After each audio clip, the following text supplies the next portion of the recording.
the head of Project Blue Book. Now, this was a time when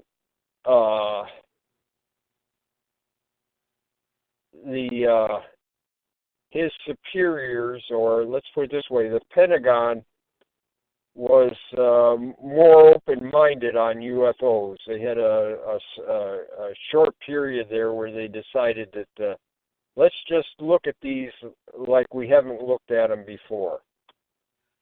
Why did he die at age 37? That's he died very young. He Why? died very young, and I talked to one of the people that worked for him, and he said that he was not surprised that Ruppelt died young, because he said this was a type A personality. He was very so it's unfortunate that that he didn't live later on because they probably would have had better medical chances of living, but he died when we didn't have a lot of treatment for heart problems. Sounds very curious. He died in Long Beach, California. Yeah. So he after he got out of the service, he decided to write a book on his experiences with UFOs, because it was quite interesting. Keogh had written Flying Saucers Are Real and Flying Saucers from Outer Space, both which were very good sellers. So Ruppelt added his book, which was The Inside Story, and it wasn't a bestseller, but it did pretty good. It did fairly well. He first he wrote for True Magazine. He got $2,000 for True Magazine. He said that was the down payment on his house. Wow. So they say he died of a heart attack with no one really knowing, I guess, of a fatal heart attack, but that's what they said, right? That Edward Ruppelt died at age 39 from a heart attack. 37. Yeah. And you read his book, and that's what got you on the interested. That's what got me started, and I started reading other things. And the other thing was that in junior high, and probably the reason I read his book, this happened about the same time. During the Christmas vacation, I was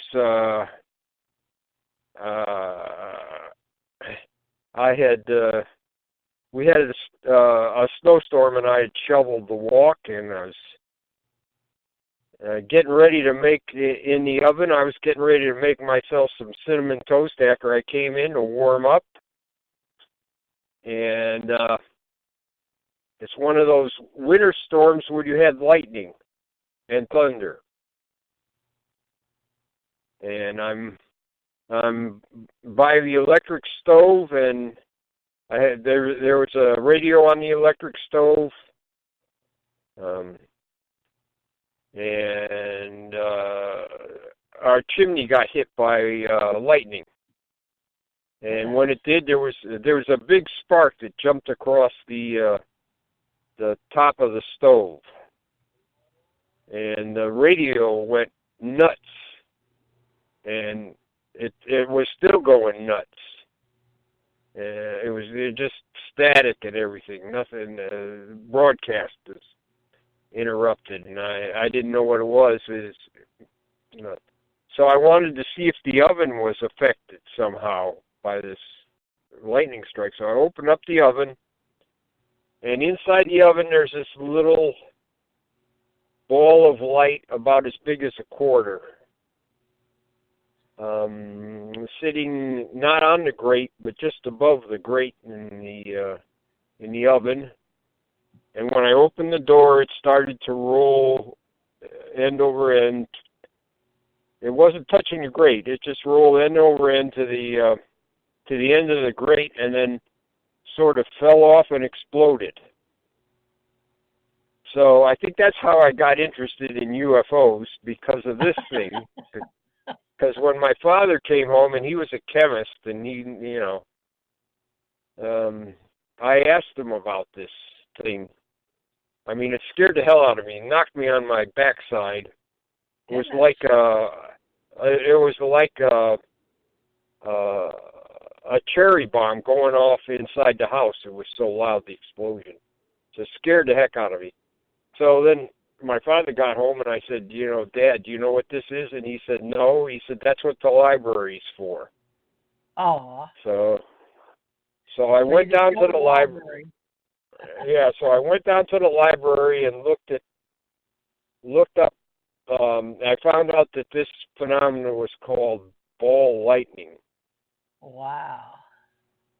And it said in the Encyclopedia Britannica that most scientists did not believe it existed. Oh, so I tried to read. Yeah, so I tried to read everything I could on it. There were magazine articles and scientific magazine articles and reports in the newspapers and magazines, but they seemed to end about in the 30s. Somebody had written an article on ball lightning that said there was nothing to it. That it was caused by, he had a whole list of things that caused it. And so if you ever see a UFO debunking book, that's what this article was. It debunked ball lightning. Okay. And some of the same explanations he gave are some of the same explanations for UFOs.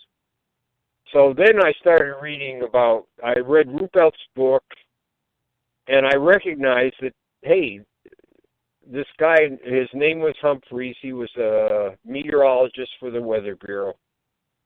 And because of his article, ball lightning disappeared from the scientific press for almost until the late 50s. People didn't write articles about it and stuff.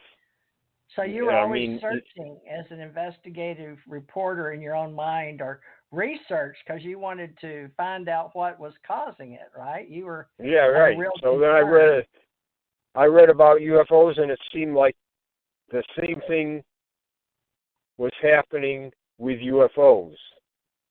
That they weren't looking at it seriously enough, and they were just like Humphreys. People were coming up with explanations that didn't fit too well. So that's like I said, this both happened about the same time. So I can't say which one. It's hard for me to figure out.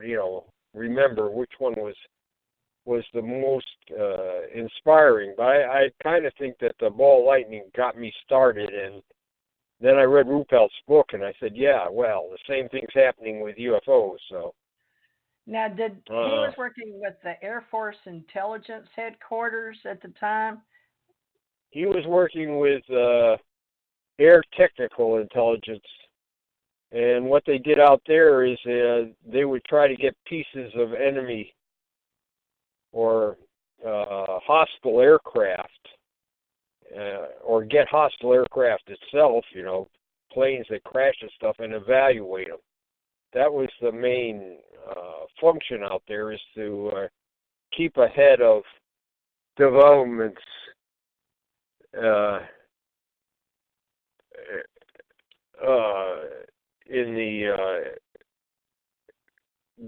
would affect the Air Force.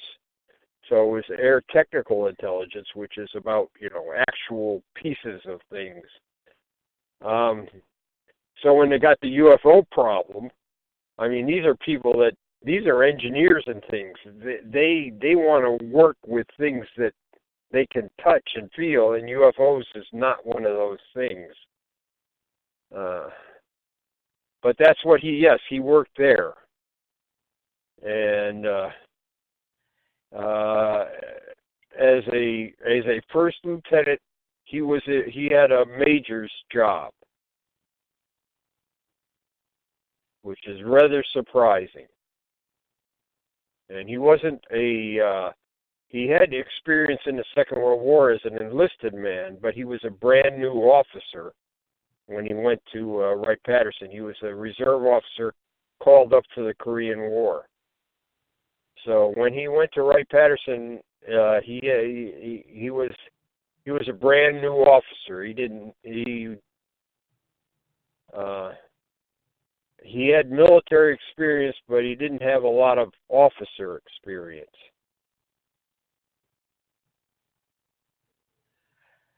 Now, he got in touch with a Long Beach writer, didn't he, when they put out a article on him in True magazine? He got in touch with a he got in touch with editors of True. Jim Fallon, wasn't it? Yeah, Jim Feller wrote articles about him in the California Press. Okay. He got in,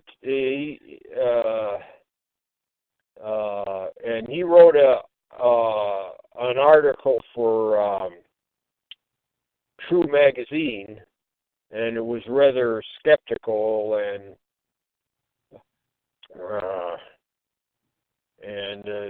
the editor told him, you should make this less. You should make this more not negative, but you should more middle of the road. So that's what he did. And that was his first thing, and like I say, he got $2,000, which at the time was a lot of money. It wasn't like it is today.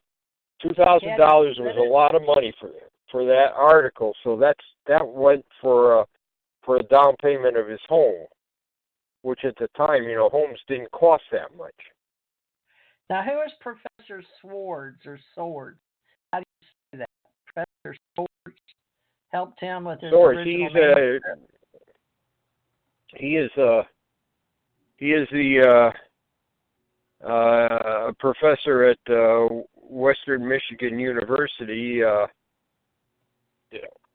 One of the things he was interested in is environmental sciences.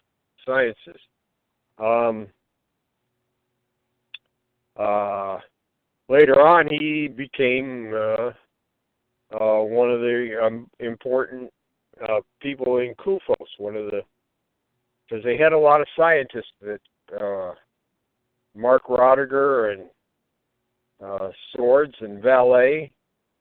They all, they were all in, CUFOS, helping Hynek out. Okay, they did CUFOS. Were they some of the original founders of CUFOS? Well, Swords wasn't a founder, but he came in later. I don't think Rodiger was a founder. He came in later. There were a number of UFO people that helped Hynek start out. Sherm Larson was head of the NICAP Chicago affiliate, and then he helped out Hynek get established and start out. And he actually got the NICAP files. So he had the NICAP files in his office. Another CUFOS member bought the NICAP files. Well, so they got this first? Yeah, I mean the NICAP files were sitting in a warehouse for maybe 5 or 6 years. So who knows? Oh wow. So when they were sold, the thing was they were told, well, you got to get these things out of here over this long weekend. I guess it was a Labor Day weekend or something. They told them, you got to get these out of here over the weekend. And I guess it was Dick Hall, who had been the assistant director at NICAP. And Dr. Carlson, who